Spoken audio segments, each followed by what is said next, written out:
Biografi Rosa. Ieu kisah salengkapna. Sri Rosa Roslaina Handayani atawa akrabnya disebat Rosa, dibabarkeun di Sumedang, Jawa Barat 8 Oktober 1878. Di umur 4 nepi 5 tahun, Rosa sakola TK di Bakti Pertiwi Sumedang tahun 1882 nepi 1884.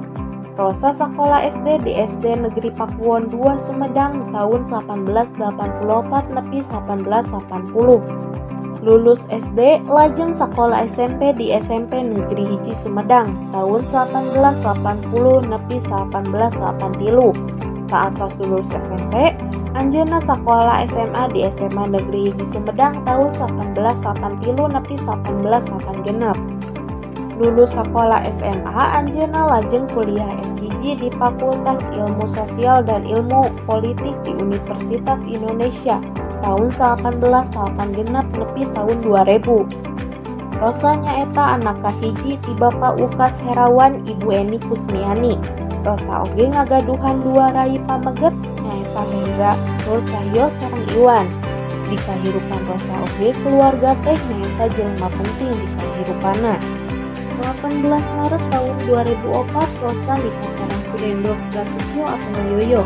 Di kaping 3 Oktober 2006 Rosa sareng Yoyo dipaparinan durang kali pamegat di Pasihanami Rizky Langit Ramadan. Di tahun 2008 khususnya kaping 22 Juni Rosa di Pasihan Cocobi kedah pisah sareng carogena nyaeta Yoyo. Rosa oge miboga rarasaan atawa pasipatan anu sensitif. Rosa miboga sababaraha karya di bidang musik di antawisna Untuk Sahabatku di tahun 1888, Nada-nada Cinta di tahun 1886, Tegar di tahun 2000. Rosa ngahontol sababaraha piala di acara-acara TV, jeung geus asup 32 nominasi musik top. Cita-cita Rosa salian nyanyi oge miboga cita-cita di bidang fashion, nyen baju keur awewe. Cita-cita Rosa ayeuna geus kaharontal. Umur 10 tahun Rosa geus direret ku produser rekaman. Sanes eta ngaluarkeun album barudak nu judulna Untuk Sahabatku tahun 1888. Bakat ngembangna mangrupa turunan ti indungna. Nyaeta Eni Kusmiani dikeun ngaranna aktif dina kegiatan tembang Cianjuran. Cenah keur leutikna resep kana main kaleci sarta langlayangan ieu bisa kaitung gancang.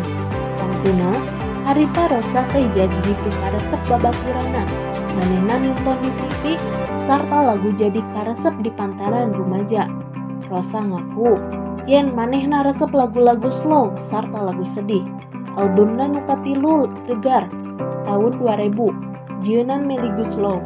Lagu kasebut oge jadi tema lagu dina sinetron arahan Putu Wijaya nu dipintonkeun di stasiun TV RCTI. Hal eta nganterkeun Rosa jadi salah sahiji artis super sibuk, mimiti jadi bentang tamu di acara TV, ayeuna jadi pamenta pikeun pintonan di sababaraha daerah.